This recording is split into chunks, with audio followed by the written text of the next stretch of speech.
Pasteur Marcelo Tunazi fait une déclaration sur l'Église catholique, un point qui peut être une réflexion sur façon parole publique, un leader spirituel qui a perdu crédibilité à chaque fois, il parle sans mesure, au soit le li pas kebe même ligne parole li nan temps.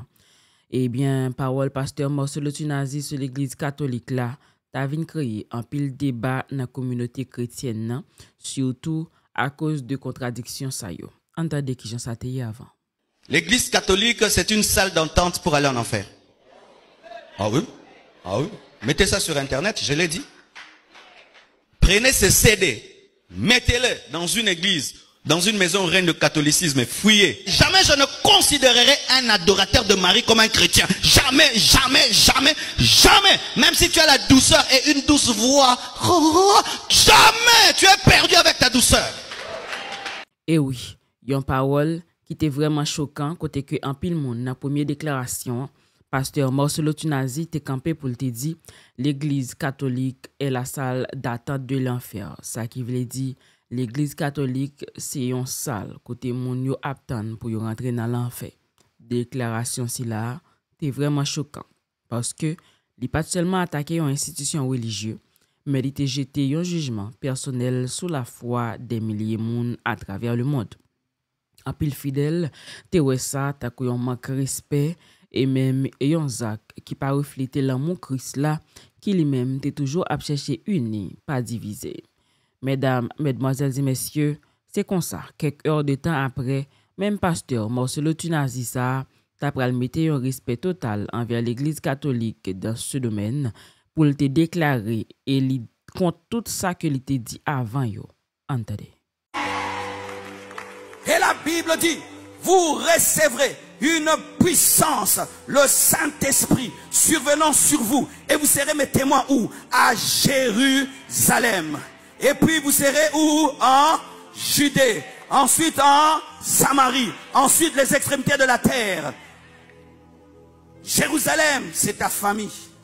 Judas, ce sont tes amis. Samarie, ce sont tes ennemis. Les extrémités de la terre, c'est la vraie conquête. Tu n'auras jamais les extrémités de la terre sans passer par tes ennemis.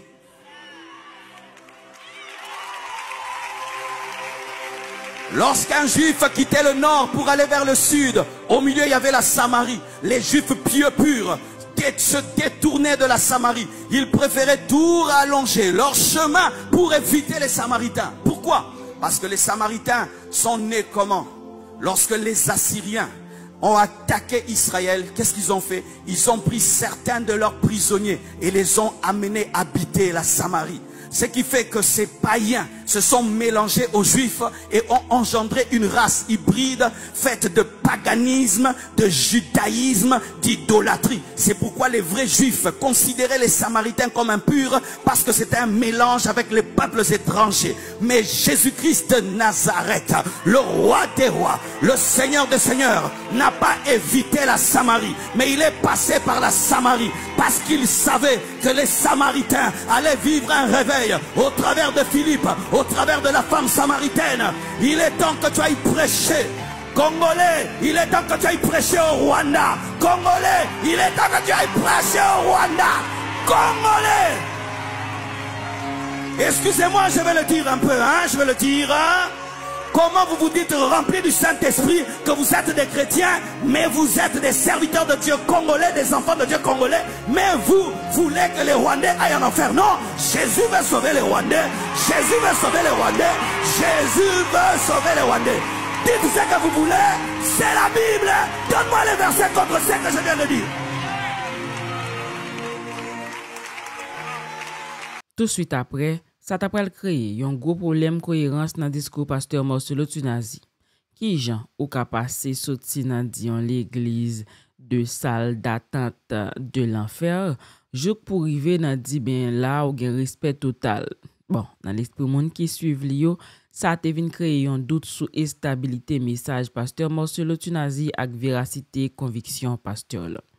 Les leaders religieux prend parole publique, li genyen yon obligation morale et intellectuelle pour ça, li di yo ta refléter la paix, vérité et consistance. Yon pasteur qui gen influence sur des millions de monde pas ta doué servir ensemble avec Micole pour le jeter l'ordre sur l'autre confession. Et parce que normalement chaque église en général a un ministère, pas vrai? Chaque église a un ministère bon Dieu qui donc li pas fin trop normal puisque chaque église a une place dans le ministère bon Dieu. Le pasteur arrêté l'a changer parole comme ça qui s'est passé là ça, il vient montrer soit que il pas réfléchi assez avant, soit il était parlé en bas en pile émotion et ça li affaiblit crédibilité li comme guide spirituel. L'église catholique que nous tout en général connaît, malgré toute bagaille, il y aurait été un gros poteau historique. Oui, malgré toute critique parce que l'église catholique c'est première structure chrétienne qui t'a porté parole Jésus sur tout continent depuis le premier siècle parce que yo te bay monde là en pile saint, oui, et en pile missionnaire tout. Et c'est exactement dans lui-même que un pilote mouvement protestant te prend racine yo. Personne pas obligé d'accord avec toute pratique li, mais li mérite respect pour li dans transmission la foi avec développement l'esprit moral sur la terre bénie. C'est pour raison ça, déclaration pasteur Marcelo Tunazien pas seulement chaud, mais elle était injuste ou historiquement parlant. Et pasteur Marcelo Tunazien montre nous danger, exaltation religieuse lorsque li pas basé sur humilité et vérité. Tout le monde en général qui a prêché ou doit songer depuis jeudi a. Bon Dieu pas besoin de défense monde, mais bon Dieu besoin monde qui parle avec l'amour, sans jugement, sans raillissement. Attaquer l'autre l'église, li pas fort pissin pour ça. Li montrer plutôt un manque de maturité spirituelle. Et puis ouais leur retourne vient contredire tête, ça fait peuple cap suivre perdu confiance dans parole. Un prédicateur russe doit aller prêcher aux Ukrainiens. Un prédicateur ukrainien doit aller prêcher aux Russes. C'est ça la Samarie. C'est ça la Samarie. C'est ça la Samarie. C'est ça la Samarie.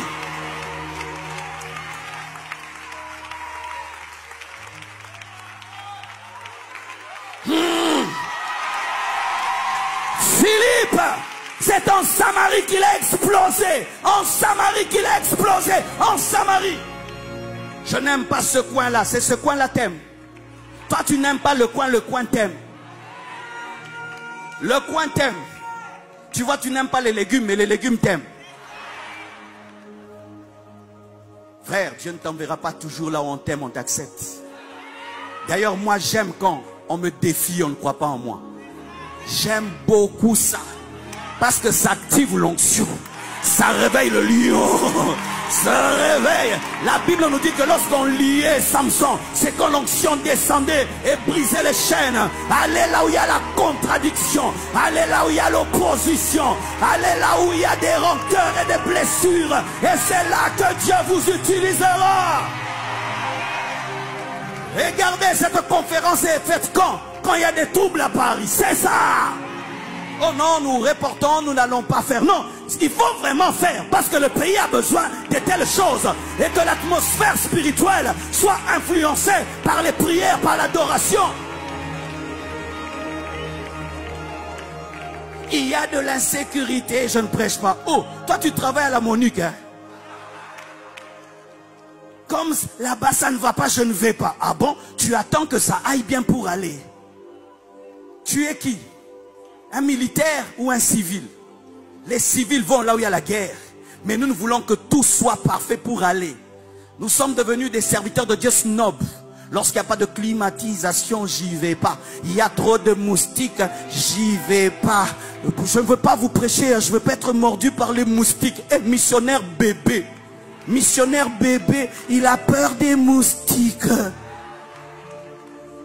C'est pourquoi, même si j'ai des contradictions avec l'église catholique, il y a un endroit où je respecte l'église catholique. Ils vont dans des villages. Ils quittent vraiment le confort. Il a grandi en Angleterre. Il va dans votre village. Il commence à parler chilouba. Et il boit l'eau puisée dans un puits et il ne fait pas les chichis d'un blanc.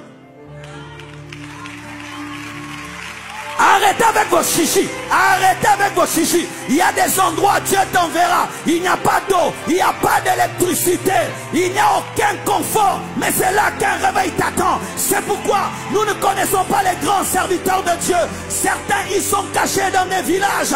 Mais lorsque nous irons au ciel, tu vas voir un homme sortir parmi les pygmées. Et c'est lui qui a la récompense. Parce qu'il a servi Dieu là où toi, tu ne pouvais pas servir. Et oui, contradiction pasteur là sur l'église catholique là, c'est une leçon pour tout leader religieux en général, parce que parole c'est miroir qui fait caractère, ok? Le ou pas gagne en balance ou vient comme si craser plus passe au bâti. L'église catholique là lui-même, malgré tout défaut lui quoi, il était un parti qui est important dans l'histoire christianiste là. Respect, c'est base tout dialogue spirituel. Et puis, faut que moi dise, c'est seulement la paix et la vérité qui a uni chrétien yo en bas même bon Dieu.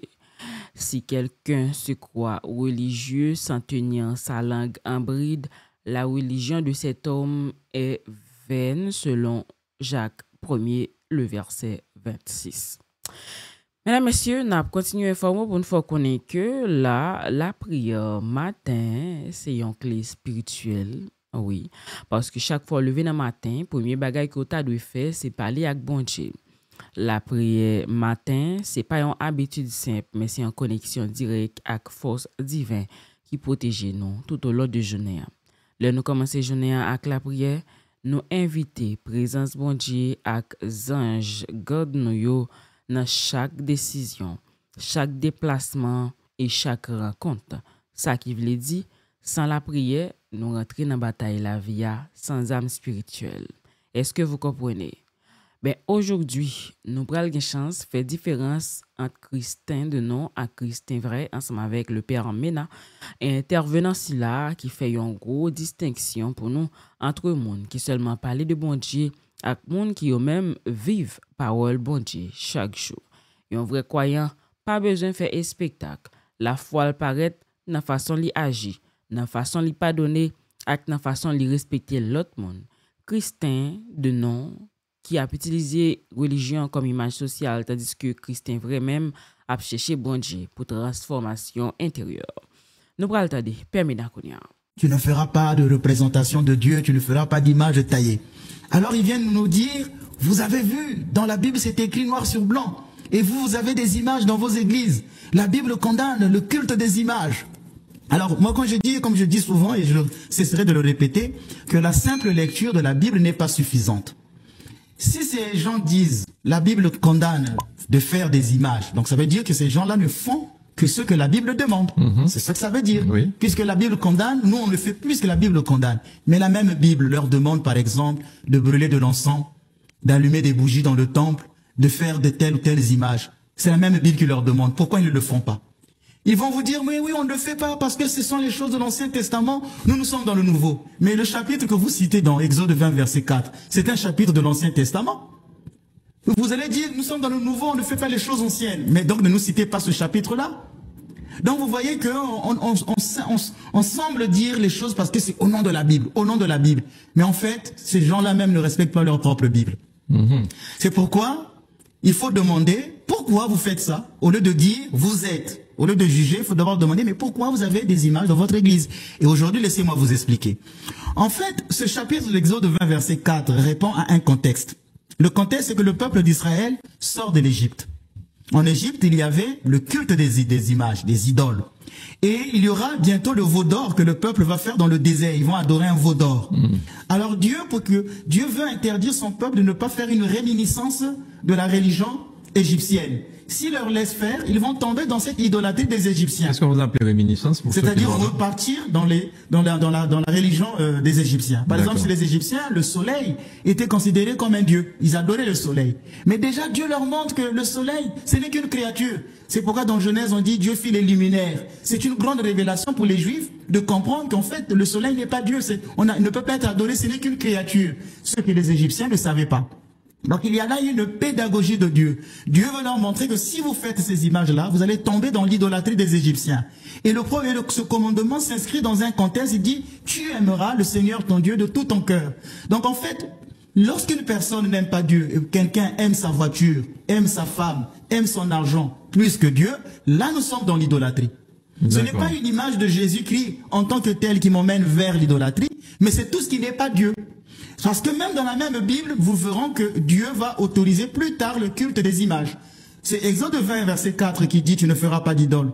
Mais dans Exode 25, le verset 17, Dieu demande au peuple de fabriquer des statues pour le temple. Dans le temple d'Israël, il y avait des statues, comme les chérubins qui étaient brodés. Il y avait l'arche d'alliance, ce sont des objets. Ces objets-là étaient vénérés, encensés. Il y avait des statues dans le culte. Par exemple, dans Nombre chapitre 21, quand le peuple est mordu par le serpent d'airain, Dieu leur demande de fabriquer une statue et quiconque regardera le serpent d'airain sera sauvé. Dieu pouvait parler, lui qui est esprit, pour que le peuple soit guéri des morsures du serpent. Il leur demande de regarder le serpent d'airain. Et plus tard, Jésus dira que c'était un signe de lui. Donc vous voyez qu'il y a une pédagogie de Dieu. Ici, il l'interdit. De l'autre côté, il va dire, vous pouvez faire des images, et ainsi de suite. Donc le culte des images existe bien et bien chez les Juifs eux-mêmes. Ils en avaient. Donc ce n'est pas en brandissant un chapitre dont on n'a pas compris le contexte. Ici, le contexte était autre. Maintenant, il y aura ce qu'on appelle la pédagogie de Dieu. Dieu qui parle à Israël est un Dieu transcendant. C'est un Dieu qui est esprit. On ne peut pas effectivement représenter. On ne peut pas donner une image de Dieu.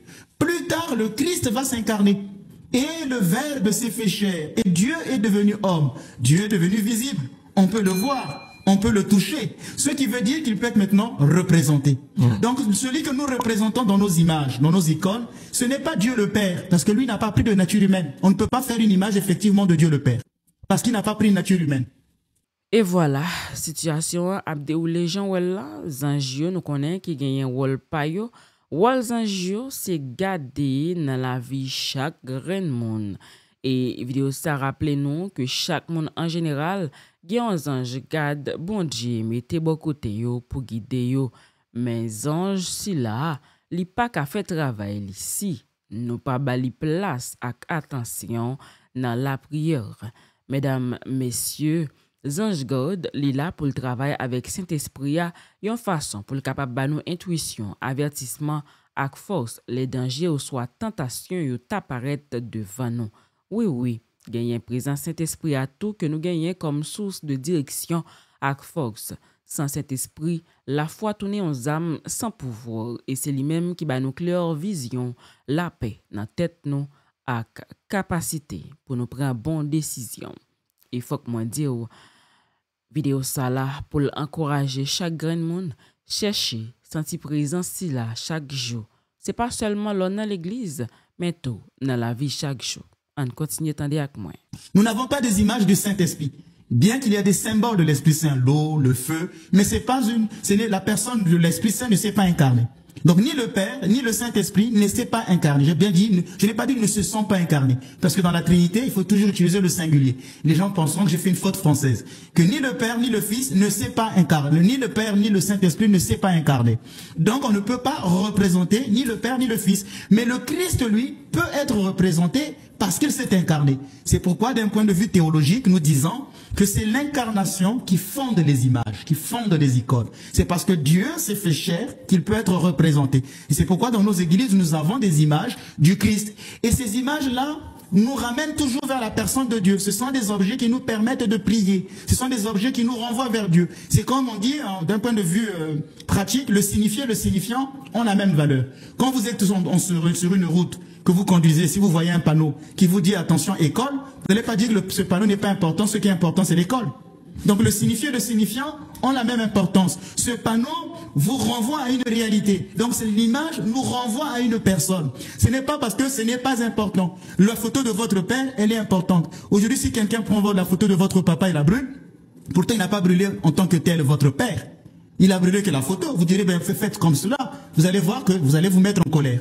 De même pour la photo de votre maman. Donc il y a une dimension comme si cette chose signifiait la personne elle-même. C'est pourquoi le signifié renvoie au signifiant et le signifiant renvoie au signifié. Donc il ne faut pas dire, ce n'est qu'une image. L'image du Christ est relative au Christ. Elle nous renvoie à la personne même. C'est pourquoi les pères, comme Saint Jean Damascène, dit, celui qui vénère une icône ne vénère pas une icône, mais vénère la personne qui est peinte dans l'icône. Donc ce n'est pas le bois, la couleur que nous vénérons, mais ce qu'elle représente. C'est la même chose pour le drapeau, par exemple le drapeau français. Pourquoi dans certains pays, lorsqu'on veut revendiquer, on veut être contre un pays, on brûle le drapeau du pays? Pourtant, on aurait dit on a brûlé le drapeau, mais est-ce que vous avez été brûlé en tant que Français? Est-ce que le chef de l'État, les ministères ont été brûlés? Non, pourtant. Mais pourtant, ce geste est grave. Donc, cette chose, ce drapeau nous renvoie à une chose. Et c'est pourquoi nous, dans les églises, nous vénérons les icônes. On ne peut pas parler en tant que tel vraiment de culte des images, parce que le culte est rendu à Dieu, mais au moyen de l'image. Est-ce qu'il n'y a pas eu des images, mon père, qui vous auraient peut-être interpellé, par exemple, lorsqu'il y a eu l'incendie à la cathédrale de Paris? Il y a quand même des images un petit peu bizarres, semble-t-il, parce que ça a circulé, hein, pendant... Oui, on voit des images un peu monstrueuses, des bêtes autour de l'église. Même un peu de pornographie aussi dans certaines images. Oui, il y a allusion. En fait, dans l'architecture gothique de l'époque, lorsqu'on construisait les églises, on mettait ces images affreuses pour dire que hors de l'église, il y a le mal. On faut voyer que ces images, par exemple, obscènes, montraient que c'est dans le monde qu'il y a la sexualité avec tous ces excès. On montrait ces images affreuses pour montrer que hors de l'église, donc il y a le mal, il y a le diable. Ce n'est que dans l'église que nous sommes sauvés. Hors de l'église, point de salut. Point de salut, comme on dit, comme disaient les pères. Hors de l'église, point de salut. Donc les gens ont dit, voyez, si les images ont été faites ainsi. Mais nous, dans la tradition orthodoxe, nous n'avons pas ce genre de représentation. Donc j'ai fait une petite défense aussi de l'église catholique. Il faudrait redemander à ceux qui ont fait la mystagogie architecturale pour mieux expliquer ça, mais je sais que c'est la raison qu'on donne. Donc, par exemple aussi, au niveau pour revenir toujours, pour rester sur les affaires des images. Oui. Vous savez que par exemple, dans les églises orthodoxes, nous avons des icônes qui font couler de l'huile. Nous avons des icônes qui font couler de l'huile, et quand on est au contact de cette huile, les malades sont guéris. Nous, par exemple, ici en Martinique, notre paroisse est consacrée à l'Action Nestine. C'est une icône qui revient du Mont Athos. Cette icône est au Mont Athos, elle ne sort que tous les 50 ans. Donc tous les 50 ans, cette icône de l'Action Nestine sort et les fidèles viennent de vénérer cette icône. La dernière fois, elle est sortie en 2012. Je me trouvais en Grèce, il y a eu plusieurs chefs d'État orthodoxes qui sont venus la vénérer. Et nous avons ramené ici en Martinique une copie de cette icône. Et partout elle est passée, à Brazzaville, à Paris, jusqu'ici en Martinique, elle continue de faire couler des huiles. Ce n'est pas pour attirer de la foule. Oui, bien sûr. Voilà, c'est une manière de dire que ces choses-là existent. Ces icônes font parfois couler des huiles. Dieu passe à travers ces images pour nous communiquer la grâce. Donc on ne va pas, c'est pas de n'importe quelle image que nous vénérons dans l'église. D'accord. Alors, comment fabrique-t-on une image, une icône? N'importe qui peut-elle dessiner une image et la vendre? Parce que là, on devient dans le business, quoi, en fait. Oui, beaucoup de gens profitent. Ils savent que les chrétiens, catholiques ou orthodoxes aiment les images. Donc, n'importe qui va en Chine, fabriquer une image, multiplier, on va vendre dans le marché. Aujourd'hui, il y a beaucoup d'entreprises qui peuvent faire des impressions, des images. Oui. Et on peut les avoir. N'importe qui peut dessiner comme il veut. Mais je voudrais attirer votre attention que dans l'église orthodoxe, non. Moi, quand je veux bénir une image, je dois regarder derrière l'image si l'image a été certifiée. Pourquoi? Parce que dans les églises orthodoxes, ce sont des moines ou des personnes pieuses qui doivent dessiner les icônes. Ces gens-là sont en jeûne, ils passent des temps de jeûne, de prière, ils pratiquent de l'ascèse, et après ils se mettent à dessiner. Ce n'est pas une personne qui le soir a passé toute sa nuit avec sa femme, il n'est même pas marié, il était dans une boîte de nuit, mais parce qu'il a des talents de peintre, le lendemain il se met à dessiner une image de Jésus-Christ. Nous, on veut que la personne qui dessine une image soit une personne pieuse, une personne chaste, qui a passé du temps à prier. C'est pourquoi, avant de dessiner une icône, je regarde derrière l'icône si elle a été certifiée. Donc, quel monastère cette icône a été dessinée. Et pour dessiner une icône, ça répond à des canons. C'est pourquoi on ne dessine pas une icône. Une icône, c'est une écriture. Par exemple, vous verrez dans l'icône de la Trinité, il y a toute une mystagogie, une explication mystique de l'icône de la Trinité de Roublev. Dans cette icône, il y a beaucoup de choses qu'on peut expliquer. Les gens vont se dire, mais on ne savait pas qu'il y avait tous ces mystères à l'intérieur même de l'icône de la Trinité de Roublev. Je donne par exemple un simple exemple. Dans cette icône, vous allez voir qu'au niveau de la tête du Père, il y a une maison. Au niveau du Fils, il y a un arbre. Au niveau de l'Esprit Saint, on a mis du roc. Qu'est-ce que cela signifie? Pourquoi il y a une coupe au milieu? Il y a une forme de triangulation. Donc il y a des codes mystiques pour dessiner une icône. Par exemple, l'icône de la transfiguration, sur cette icône, vous allez voir le Christ à l'auréole, mais les apôtres, eux, n'ont pas d'auréole. Parfois, j'ai vu dans certaines icônes catholiques une imitation, parce que les icônes sont d'abord orthodoxes. On imite une icône orthodoxe et on va mettre des auréoles sur la figure des apôtres pendant la transfiguration. Alors qu'on ne peut pas mettre des auréoles parce qu'ils n'ont pas encore reçu l'Esprit Saint à la Pentecôte. Vous voyez, donc on ne dessine pas une icône comme on veut. Une icône répond à des canons théologiques. C'est pourquoi en fait on ne peut pas parler d'une icône, il est dessiné. Non, l'icône, c'est une écriture théologique. L'icône, c'est une image théologique. Lorsque vous parlez de l'huile qui guérit les gens, j'ai déjà entendu chez certains évangélistes, par exemple, ils demandent de ramener une bouteille d'huile, ils vont la bénir et on peut à ce moment-là l'utiliser. Ça peut guérir des gens, ça permet si vous mettez ça sur les linteaux, ça empêche aux malins d'entrer chez eux. Qu'est-ce que vous pensez de cette façon? Oui, mais ces choses-là existent bien, même dans la tradition orthodoxe, nous bénissons de l'huile. Par exemple, il y a l'huile des malades qui est mélangée avec du vin. Ce sont des moyens, c'est le Christ lui-même qui a donné aux apôtres l'huile. Dans Marc chapitre 6, on nous dit que les apôtres partaient guérir les malades et ils faisaient des onctions d'huile. Nous, dans l'église, c'est un sacrement que seul peut donner un prêtre. Dans les églises évangéliques, ce ne sont pas des prêtres. Et donc, ce sacrement n'est donné que par la main du prêtre. Ici, il ne s'agit pas d'un sacrement. Je pense que ces huiles qu'ils utilisent ne sont pas bénites. Parce qu'il n'y a que la grâce de l'Esprit Saint, la bénédiction ne passe que par la main du prêtre.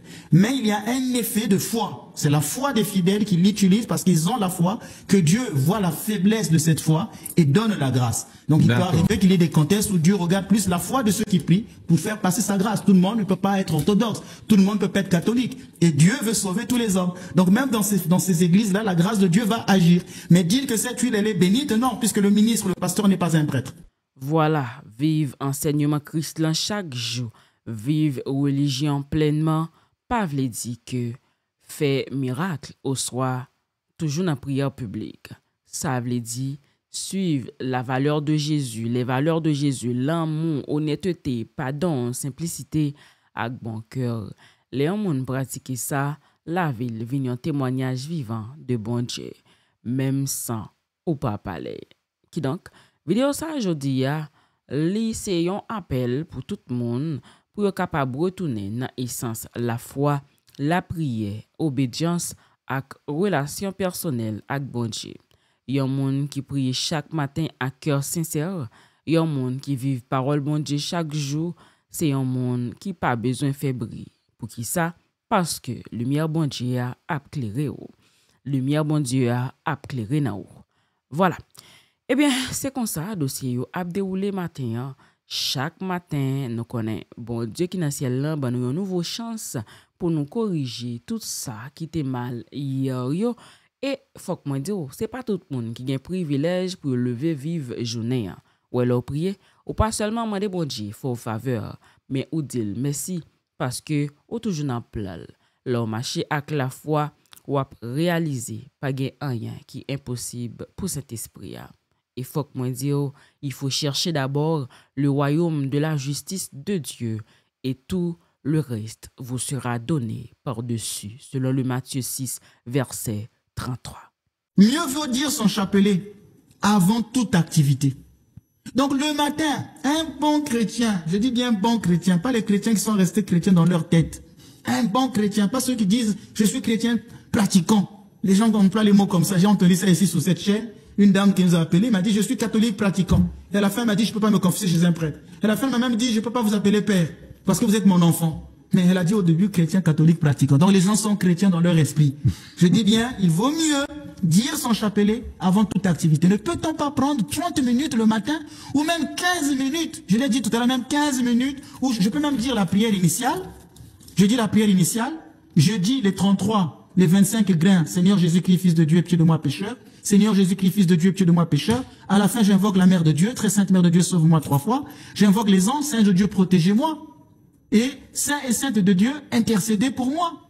Et après, je refais mon signe de la croix et je commence ma journée. Prière initiale, invocation à Jésus 33 fois, Seigneur Jésus-Christ, Fils de Dieu. Invocation à la Mère de Dieu, aux anges et aux saints. Je refais mon signe de la croix et je commence ma journée. Même 15 minutes, 10 minutes, c'est déjà bien, Monsieur Glanet. On n'a pas besoin de faire 1 heure. Faut pas faire comme le Père Ménas qui fait 3 heures de prière le matin, et puis 3 heures l'après-midi, et puis 2 heures dans la nuit. Donc ça ne sert à rien. Ça, moi, c'est mon état. C'est mon état. Et j'accepte ça. Donc, mais vous, pour un chrétien, c'est de prier avant toute activité le matin. Avant même de boire son café. Au moment où la cafetière est en train de chauffer l'eau, vous avez déjà pris les 5 minutes de prière. C'est suffisant. On aura toujours le temps. Les gens ont toujours des excuses. 5 minutes, 10 minutes, c'est possible. Et puis, au besoin, si par exemple, pour les gens qui prennent les trains, qui prennent des métros, qui ne sont pas conduits en voiture, on peut faire sa prière pendant qu'on est dans le train. Pendant qu'on est dans le métro. Mais nous qui conduisons ici, puisqu'on va venir tout le monde à sa voiture, on n'a pas les mêmes réalités. Bon, on peut écouter une radio, même une radio chrétienne. Il y a des radios catholiques ici qu'on peut mettre dans sa voiture avec la prière qui est faite. Parfois, nos frères catholiques nous animent le chapelet. Pourquoi pas? Il n'y a pas de prière, il n'y a que la prière. Moi, je suis pas sectaire. En tout cas, un orthodoxe qui met Radio Saint-Louis, ici en Martinique, je ne dirais pas, non, elle n'est pas, c'est pas orthodoxe. Non. Il ne faut pas faire ça, c'est sectaire.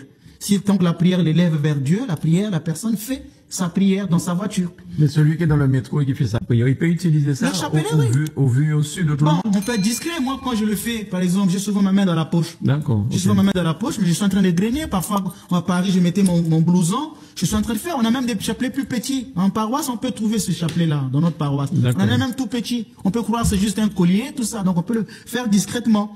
Et puis, je parlais du matin. Et le soir, il est difficile de se concentrer de prier à cause de la fatigue. À cause de la fatigue, on a eu une journée fatigante. Alors, les maîtres de la prière, les grands au rang, recommandent les prières du soir dans le temps libre avant le dîner.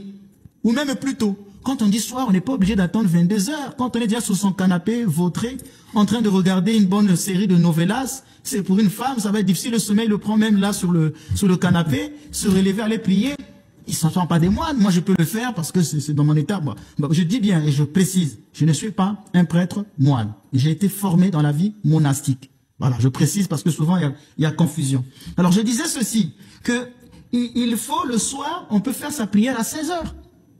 On peut faire sa prière à 17 heures. Même encore la même chose. Je me mets devant mes icônes, je fais le signe de la croix, prière initiale. Seigneur Jésus-Christ, Fils de Dieu, pitié de moi pécheur. Très sainte Mère de Dieu, sauve-moi. Saints anges de Dieu, protégez-moi. Saint de Dieu, intercédez pour moi. Même 15 minutes, ça suffit. Et vous avez dit, où doit-on prier? Chaque chrétien dans sa maison devrait avoir un coin isolé là où il prie. Je suis arrivé en Martinique, il y a une chose qui me faisait beaucoup rire, c'est que la plupart des maisons que je visitais, les gens mettaient beaucoup d'images dans leur maison. Ils ont des chapelets là-bas, ils ont des icônes là-bas, à l'entrée, ils ont de gros chapelets, là-bas c'est Saint-Michel, tout ça. Je disais, mais pourquoi tout ça? Ça fait un peu superstitieux. Pourquoi tout ça? Même moi, le prêtre, quand vous arrivez dans ma maison, je n'ai qu'un petit coin où je mets mon icône. Je sais pas, mais dans ma maison, à l'entrée de la porte, il n'y a pas Saint-Michel, là-bas, il n'y a pas Saint-Georges, il n'y a pas Saint-Granier, il n'y a pas Saint-Ménas. Je dis, pourquoi tout ça? Chaque maison d'un chrétien, on devait avoir un petit coin, ça peut être l'angle d'une maison. Juste même 1 mètre carré de la maison qu'on consacre à la prière. Et généralement, les chrétiens orthodoxes savent que leur petit coin de prière est tourné vers l'Orient. Là où se lève le soleil. Donc, là, on a des icônes, on a une lampe à huile qui brûle. Et c'est là qu'on peut venir faire sa prière. Maintenant, un élément important. Est-ce qu'il faut-il prier tous les jours avec sa famille? Cela veut dire, ça dépend du caractère de chacun. Et puis de son travail, il y a des gens qui sortent plus tôt, ils laissent leur femme va plus tôt. Très difficile, ils n'ont pas toujours le même programme. Mais au moins, il est recommandé de prier en famille, même une fois à la semaine, ou à des grandes occasions. À l'occasion de célébration de mariage, l'anniversaire d'un enfant, le dimanche quand c'est beaucoup plus sourd, avant d'aller à la mer, par exemple, le matin. Ah bien, venez, on va faire une prière de 5 minutes. Prière initiale, 33 prières de Jésus, très sainte Mère de Dieu, saint ange de Dieu, saint interne de Dieu. Et après, on prend sa voiture, on va à la mer. Avoir souvent ce temps de prier en famille, et puis ça réconcilie. C'est le pape Jean-Paul II dans l'église catholique qui disait qu'une famille qui prie est une famille unie. Aujourd'hui, il y a beaucoup de couples qui ne prient plus ensemble. Alors vous voyez après, avec tout ce qui se passe dans les couples, parfois c'est le manque de prière. L'église, la maison est une église domestique. C'est ce que disent les théologiens. Une maison d'un chrétien est une église domestique. Quand j'étais ici en Martinique ici, quand on m'invitait à bénir des maisons, surtout des orthodoxes, les catholiques, je leur disais, allez voir souvent le prêtre. Normalement, je ne bénis pas une maison dont le couple fait lit à part. Ce n'est plus une église domestique. C'est un lieu de division. On ne doit pas bénir une maison dont les couples font lit à part. Ça, vous voyez, donc une maison doit être un lieu, la prière doit être l'église domestique, l'église de la maison. Donc voilà ce qu'il faut faire, ou prier dans un coin de la maison, souvent en famille, quand on a le temps, une fois même par semaine, les dimanches surtout à l'occasion des grandes circonstances, des fêtes, ainsi de suite. Alors, quelle doit être mon attitude avant, pendant et pendant la prière de Jésus? Alors, d'abord, avant la prière, il faut garder un moment de silence. Quand on commence une prière, il faut garder un moment de silence. Vous savez que dans notre paroisse, c'est de rigueur. Quand les gens entrent dans l'église, d'abord, ils choisissent leur tenue. Ils ne mettent pas n'importe quelle tenue. Les femmes qui ont des belles formes, c'est bien, c'est le Seigneur qui les a créées ainsi. Mais elles doivent se revêtir d'une tenue correcte quand on entre dans une église. Parfois, je ne dis pas qu'elles sont mal habillées. C'est pas ce que je dis. Mais c'est pas la tenue appropriée à l'église. On ne s'habille pas, on ne porte pas une tenue pour aller à l'église comme si on partait une boîte de nuit. Comme si même en partant son travail, un bon tailleur qui montre toutes les formes, ce n'est pas charitable pour les autres. Vous voyez? Donc il faut une tenue correcte quand on va dans l'église.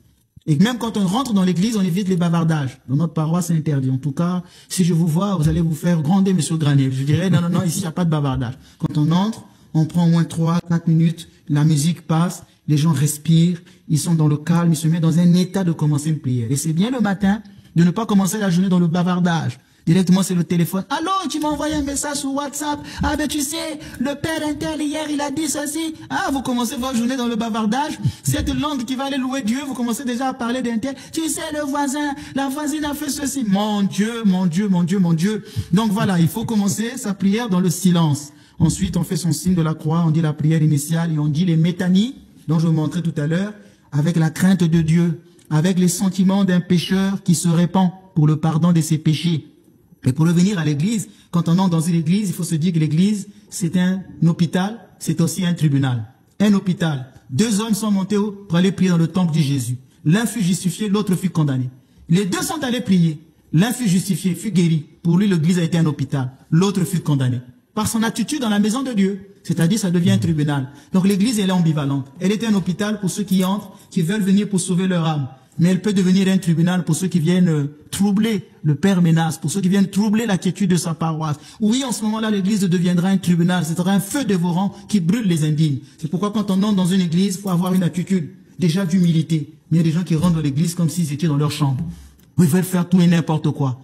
Il faut éteindre les téléphones, mettre les téléphones sous silencieux. Il ne faut pas déranger les autres dans l'église. Il faut avoir de la charité, on n'est pas seul. On est aussi là. Donc il faut une certaine discipline dans l'église. Et quand on prie, si la prière, par exemple, de Jésus fait couler les larmes, alors laisse les larmes couler et arrêtons-nous un moment. Donc voilà. Mais la prière, je voulais dire aussi, c'est quelque chose de difficile. Prier, c'est aussi quelque chose de difficile. Ça demande de l'effort. Il y a des gens qui me disent, et je termine par là, qui me disent souvent, Père Ménage n'arrive plus à prier seul.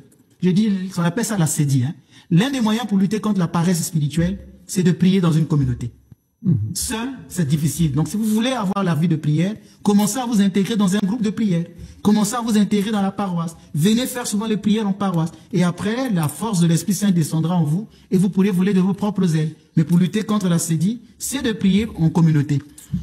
Et voilà, ou une chance garder tout dossier sur le Père Ménas et qui lui-même porte une grosse clarification théologique sur une confusion côté que en pile monde toujours fait li entre adoration et vénération surtout dans la religion catholique là. Avant que nous garder chaque point jeudi là, entendez Père Ménas, pas vrai?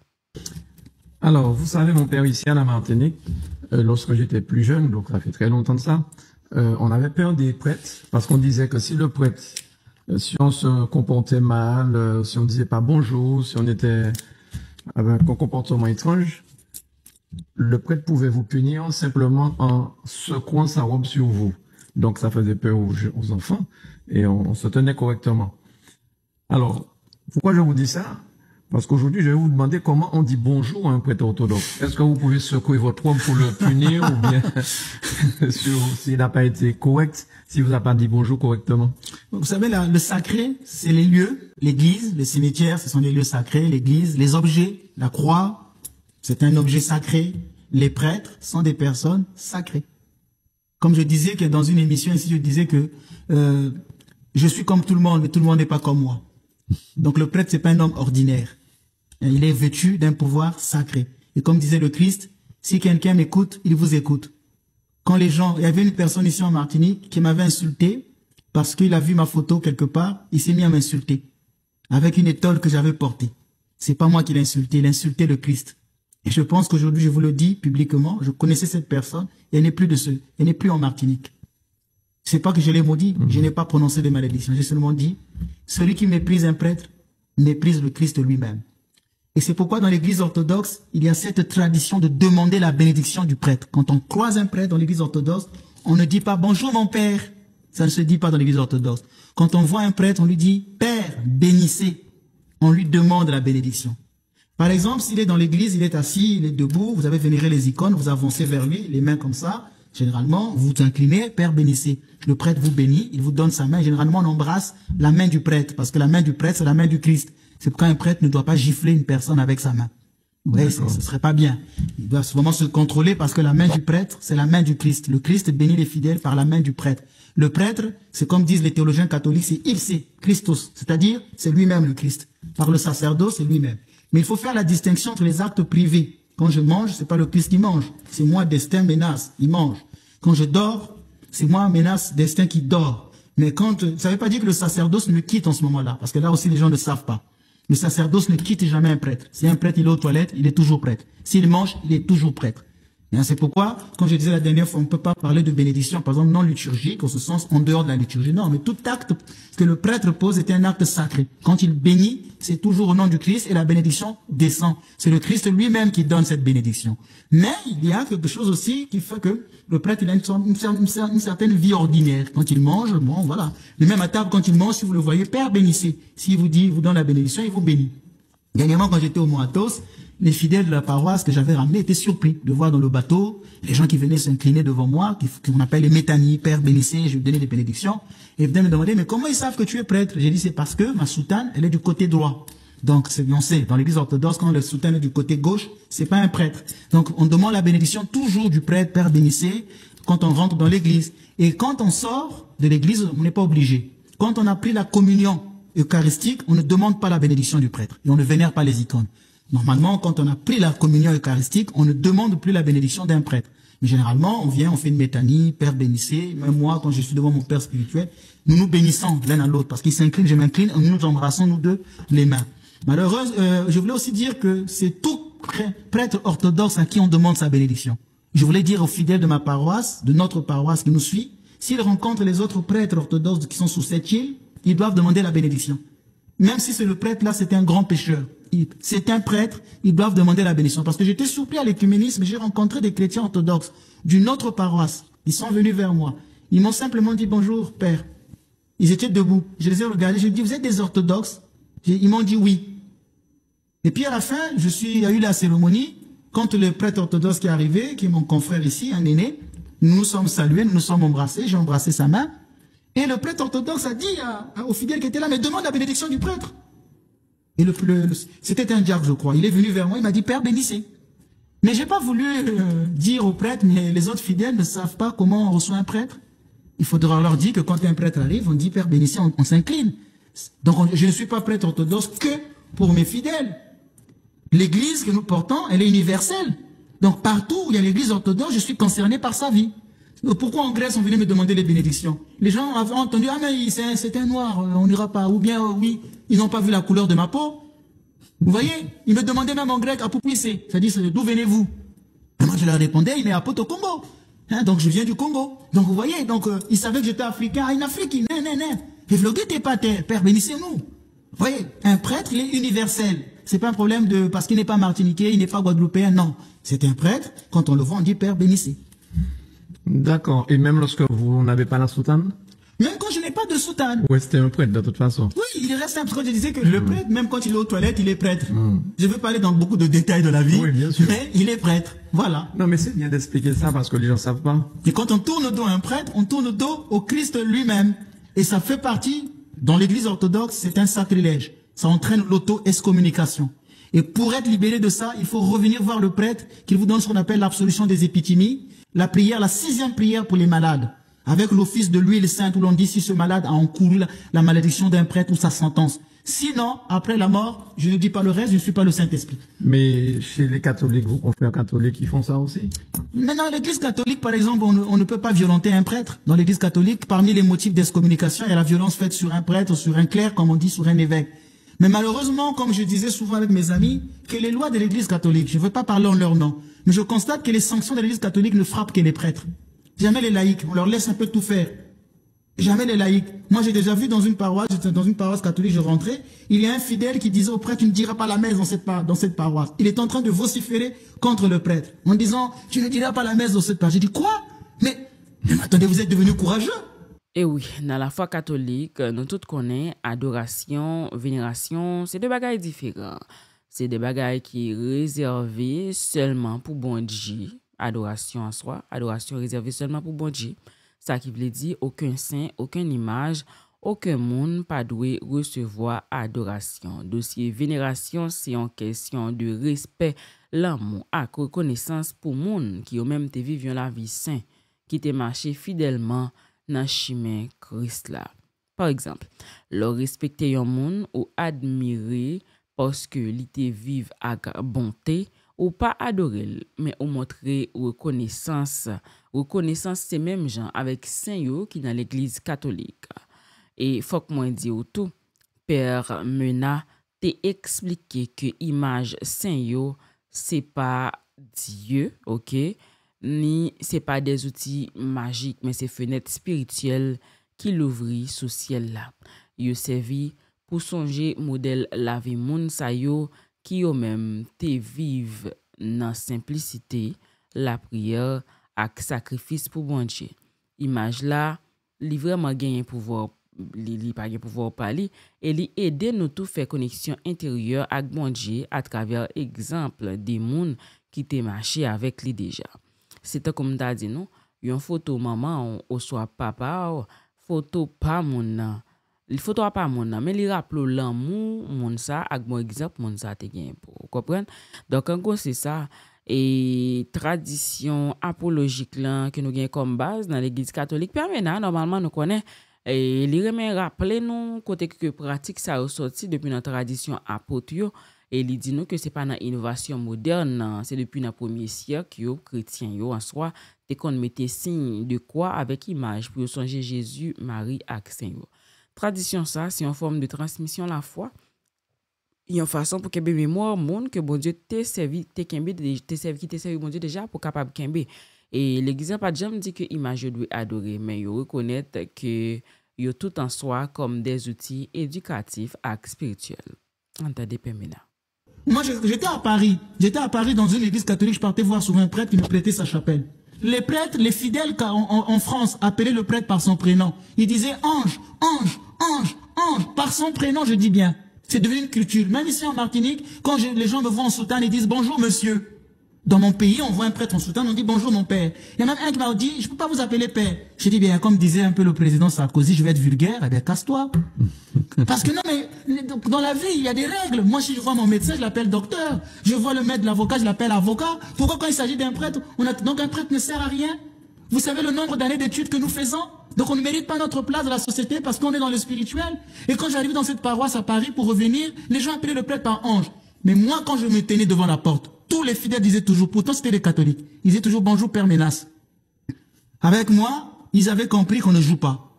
Mais avec l'autre, ils pouvaient faire comme ils voulaient et ils laissaient faire. Mais moi, jamais, aucun fidèle de cette paroisse ne m'avait dit bonjour Ménas. Aucun. Tout le monde, catholique ou orthodoxe, quand j'arrivais, bonjour Père Ménas. Mais le curé de la paroisse disait bonjour Ange.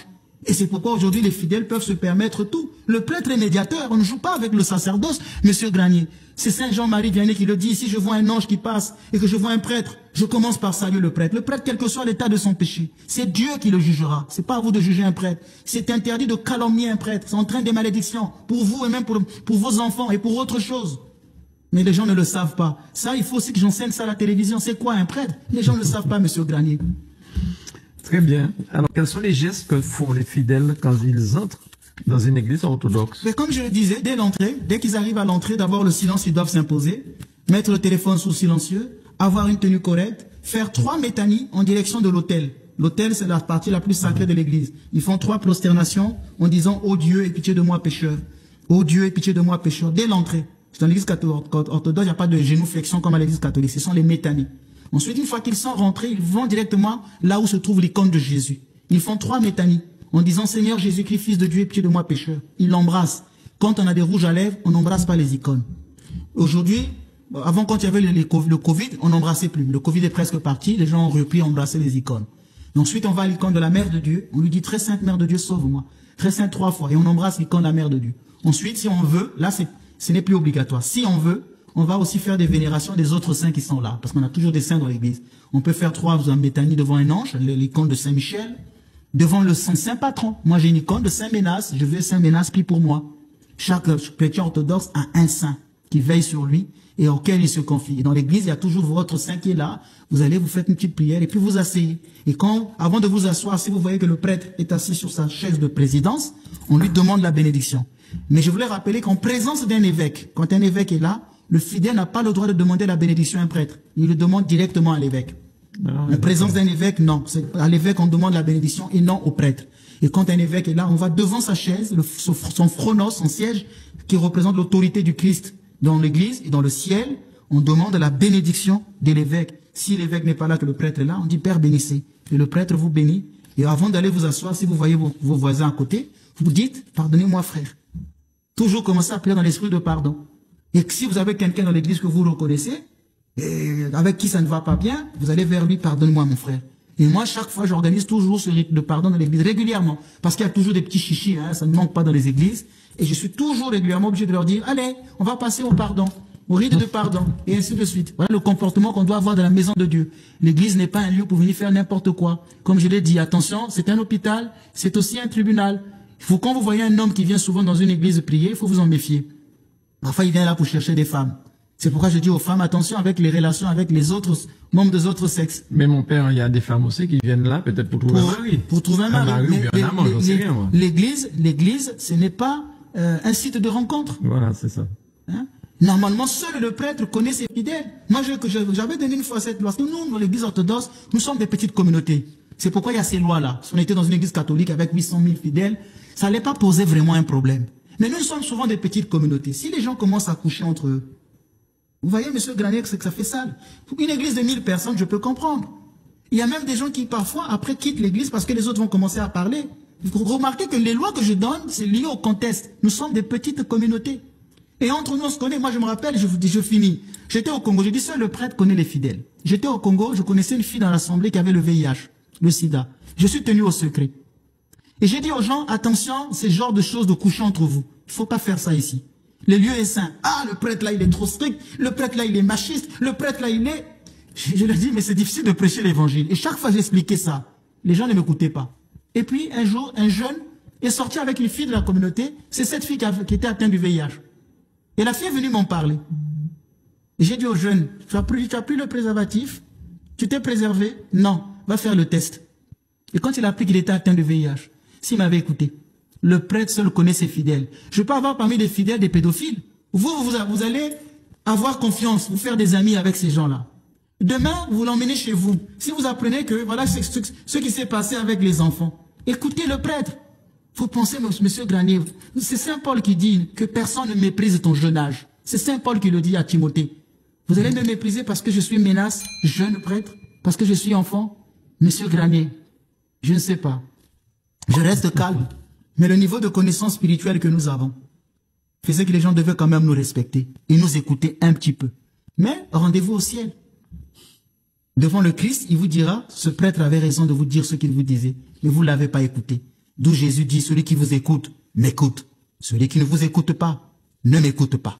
Et oui, ou y a une chance d'un parti qui est très important, et je dis à nous tous, où rôle Saint dans la vie croyant, dans l'église catholique, Saint c'est modèle la vie chrétienne. Yo pas remplacer Jésus, mais yo montre nous que oui, il est possible pour nous vivre tant que yo dans chaque génération. Leur prier devant image Jean Saint ou pas demander Saint pour le faire miracle, parle. Non, c'est pas ça lié, mais au mandeli intercéder na prière ou yo intercéder prier pour devant bon Dieu. Même Jean te mandé là. Yon ami fidèle la prière pour ou qu'on demande aux amis fidèles la prière pour, eh bien oui, c'est comme ça tout. Au moins des saints yo intervenu. Donc, na parole yo, chaque bagaille, normalement, chaque cérémonie, yo montre yo que chaque moment spirituel yo là, yo gagne parole yo. Le Père Mena, il invite moun suspend juger l'église catholique, suspend juger l'église yo, peut-être qui ça. Des fois, nous avons un manque de compréhension, vu que nous avons pile confusion qui sortit, c'est une mauvaise interprétation. Parce que la foi, ce n'est pas une question de forme dehors, mais c'est intention cœur. L'église là, pas fait moun adorer photo, mais il servi avec photo yo pour que mes flammes la foi avec mémoire ça yo qui te marché droite devant bon Dieu. Permena fait nous songer que image yo c'est outils. Bon Dieu seul c'est objectif non. Un bon chrétien, selon le message si là, c'est pas moun qui a couru juger l'autre yo, mais c'est plutôt moun qui cherche comprendre, respecter tradition et puis servir à tout ça qui est capable d'aider li procher puis plus vers bon Dieu. En gros, moi vle dire ou, mesdames, messieurs, pour nous finir, moi vle faut connaître le Père Mena, li te parlé ak nou jodi sous la foi pour te dire nous que la foi pas chita sous image mais sous l'amour ak vérité. Bon Dieu pas garder sous gagner yon croix, yon chapelet ou soit yon image la caillou, mais il garder cœur, façon vivre ak l'autre monde ak gens ou suivre parole Jésus-Christ lan chaque jour Image, c'est outils mémoire. Image, c'est outils mémoire, mais adoration, c'est pour bon Dieu seul. Vivre révolution avec lumière, respect, compréhension en soi, c'est comme ça qu'on est capable de venir un témoignage vivant de l'amour bon Dieu sous Tesla. Pas de l'autre bon Dieu passé moins, c'est sa parole l'a dit. Pas de aucun wash encore à part moins, selon Ésaïe 44, le verset 8. Eh bien, c'est pas forme adoration qui sauve nous, mais la vie adoration que nous vivons chaque jour. Bon Dieu pas besoin d'image, mais il a besoin de cœur. Merci parce que tu as regardé la vidéo ça. C'était Winette Thomas Descamps pour servir. Bonjour, bonsoir tout le monde. Au revoir, à la prochaine. Bye bye.